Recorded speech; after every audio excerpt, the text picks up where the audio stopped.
Hello, नमस्कार. मी पूजा. स्वागत करते तुमचं आपल्या अजून एका नवीन व्हिडिओमध्ये. तर आज आहे संडे. सर्वांना हॅपी संडे. तर आज आमच्या इकडे पाणी वगैरे नव्हतं आलं. सो सगळी कामं तशीच राहिलेली. मग म्हटलं चला आज काही जास्त म्हणजे बाकीची कामं तर लगेच करता येणार नाहीत. सो मी नाश्त्यासाठी बनवत होते इथे ज्वारीच्या पिठाची पौष्टिक अशी धिरडे. कारण आमच्या इकडे म्हणजे आमच्या घरात ज्वारीची भाकरी वगैरे कोणीच खात नाही. सो आमच्याकडे ज्वारी नसतेच बिलकुल. त्याच्यामुळे मग हे पीठ होतं वहिनींसाठी. हॉस्पिटलमध्ये टिफिन देत होते ना, तेव्हा वहिनींना ज्वारीची भाकरी आणि डाळ वगैरे खायला सांगितलेली. सो मग हे घरून आईने पीठ आणलेलं होतं. मग ते तसंच शिल्लक राहिलेलं. सो मग म्हटलं की चला काहीतरी आयडिया करूयात आणि हे पिठाचा काहीतरी यूज होऊन जाईल. सो मग मी म्हटलं की ज्वारीचे धिरडे बनवूयात. सो मी इथे ज्वारीचे धिरडे बनवण्यासाठी एक बाऊल ज्वारीचं पीठ घेतलं. नंतर अर्धी वाटी आपण त्याच्यामध्ये दही टाकलं. नंतर हिरव्या मिरच्या आणि लसूणचा पेस्ट केलेली ती ॲड केली. नंतर हळद, थोडीशी लाल पावडर आणि खूप सारी कोथिंबीर. नंतर एक वाटी पाणी ओतलं. नंतर ते व्यवस्थित असं मिक्स करून घ्यायचं आपण.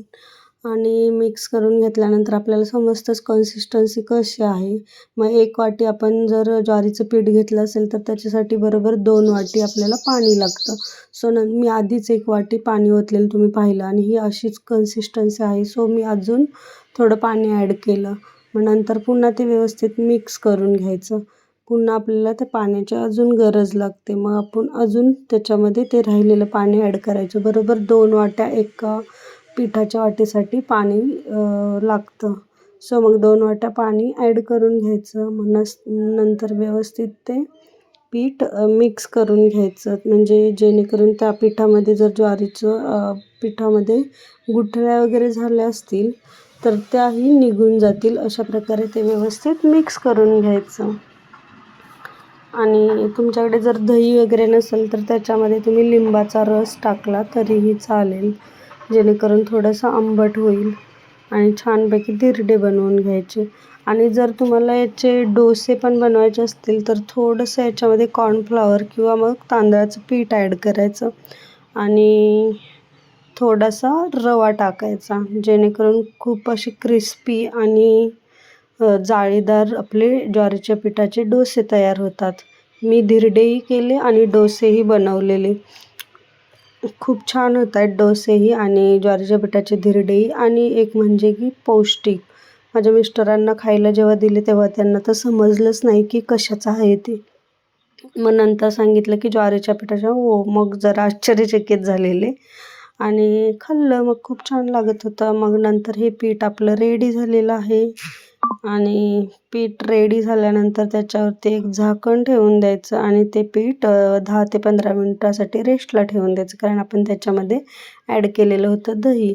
नंतर आपण ही मिरची आणि लसूण ची पेस्ट केलेली त्याचंच भांडं घेतलं मिक्सरचं. त्याच्यामध्ये आता चटणीसाठी मी 1 वाटी ओलं खोबरं घेतलं, थोड्या मिरच्या घेतल्या, खूप सारी कोथिंबीर घेतली आणि नंतर त्याच्यात आपण थोडंसं लसूण टाकूयात. मग लसूण टाकून नंतर आपण याची व्यवस्थित पेस्ट बनवून घेऊयात. म्हणजे की आपण इडली डोशासाठी जी चटणी करतो तीच सेम. नंतर मग हे व्यवस्थित फिरवून घ्यायचं मिक्सरला आणि मग फिरवून झाल्यानंतर पहा ही आपली झालेली बारीक अशी चटणी छान तयार होते. नंतर फक्त आता तडका द्यायचा.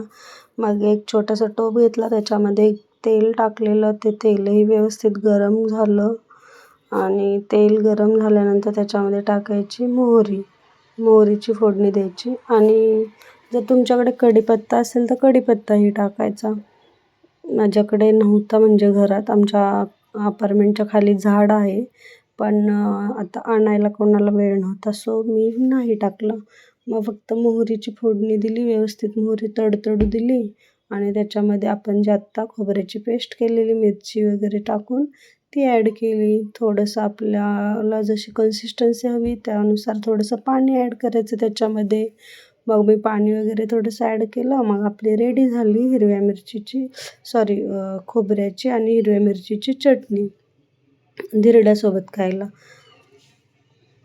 त्याच्यामध्ये वरतून ॲड करायचं राहिलेलं आपलं मीठ, ते मग मीठही टाकून घेतलं आणि नंतर गॅस बंद करून ठेवला. नंतर आपली चटणी झाली रेडी. नंतर आपण इकडे पीठ रेस्टला ठेवलेलं, तेही पीठ व्यवस्थित तयार झालेलं. नंतर मग मी घेतले धिरडे बनवण्यासाठी. तर थोडंसं चिटकत होतं. आधी मी तव्याला तेल नव्हतं लावलं, सो तुम्ही थोडंसं तेल लावून घ्यायचं आणि नंतर आपलं जे बॅटर आहे ते तव्यावरती सोडायचं. छान होतात आणि थोडा वेळ तसंच ठेवून द्यायचं. गॅस मोठाच राहू द्यायचा आणि नंतर साईडून फक्त कडा वगैरे मोकळ्या करून घ्यायच्या आणि नंतर कडा मोकळ्या झाल्या की मगच ते पलटी करून घ्यायचं. साईडून थोडं तेलही सोडायचं जेणेकरून कडा लवकर मोकळ्या होतील. तेल टाकल्यामुळे बघा कशा व्यवस्थित कडा पण आता मोकळ्या व्हायला लागल्यात. आणि जी फर्स्ट टाईम बनवत असेल तर आपण छोटे छोटेच धिरडे बनवायचे, कारण कशाला उगाचच नास पण व्हायला, म्हणजे वेस्ट नको ना जायला. सो छोटे छोटे बनवून घ्यायचे, कारण खायला दुसरं कोणी नाही, आपण घरातलेच आहे आणि आम्ही तर दोघेच होतो. सो म्हटलं की छोटे छोटेच ट्राय करूयात फर्स्ट टाईम. नंतर व्यवस्थित कडा वगैरे मोकळ्या झाल्या. आता आपण घ्यायचं पलटून. खाली बघा तुम्ही चिकटलं पण नाही आहे, तेल टाकलेलं नव्हतं तरीही ते व्यवस्थित पलटी झालं. छान प्रकारे इकडे आपले धिरडे तयार होत आहेत. मग मी असेच 2 ते 3 धिरडे बनवून माझ्यासाठी तयार केले आणि मग मी नाश्ता करून घेतला. साहेब तर काय अजून उठलेच नव्हते, कारण आज संडे होता. सो आज काय साईटवर जाणार नव्हते लवकर. सो चाललेला आराम आणि त्यात पाणीही नव्हतं, त्याच्यामुळे उठून तरी काय करणार. सो झोपलेच होते ते. मग मी नाश्ता वगैरे केला आणि नंतर मग 10 वाजता पाणी आल्यावर नंतर मग माझी बाकीची कामं वगैरे आवरली. नंतर झालं नाश्ता केला. मग हे पण गेले बाहेर. मग जेवण काय बनवलंच नाही, कारण ह्याच्यातच होऊन गेलं आमचं पोटभर. झालेला आमचा नाश्ता. नंतर मग इव्हिनिंगला काही दुसरी कामं वगैरे नव्हते.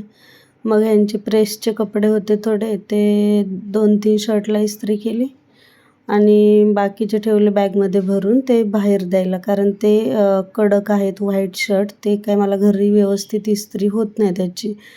मग ते बाहेर देतं करायला. आणि हे जे आहेत आपले डेलीचे, ते मी घरीच करते. मी किंवा मग मम्मी करतात. मम्मी जर असतील तर मम्मीच करतात मोस्ट ऑफ. मी कधीतरी करते, डिपेंड ऑन मूड. नंतर मग माझ्याही टॉपला वगैरे इस्त्री केली.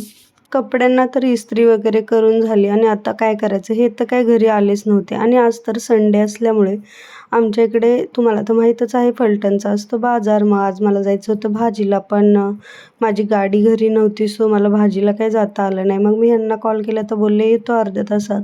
मग मी आवरून बसलेले. मग आम्हाला जायचं होतं भाजीला आणि त्यात घरी काय करमत पण नव्हतं, कारण तुम्हाला तर माहीतच आहे माझ्या सासूबाई गेल्यात फिरायला म्हणजे देवदर्शन 3.5 शक्तिपीठ वगैरे तिकडे. मग त्या अजून काही घरी आल्या नाहीत. आम्ही दोघी असल्यानंतर आम्ही दोघीच जातो, पण आता मी एकटीच होती. सो मग म्हटलं की ह्यांच्यासोबतच जावं. मग हे बोलले की येतो म्हणून, मग जाऊयात. नंतर मग हे आले 7:30 वाजता आणि नंतर मग आम्ही गेलो मार्केटमध्ये आणि मग भाजीला वगैरे.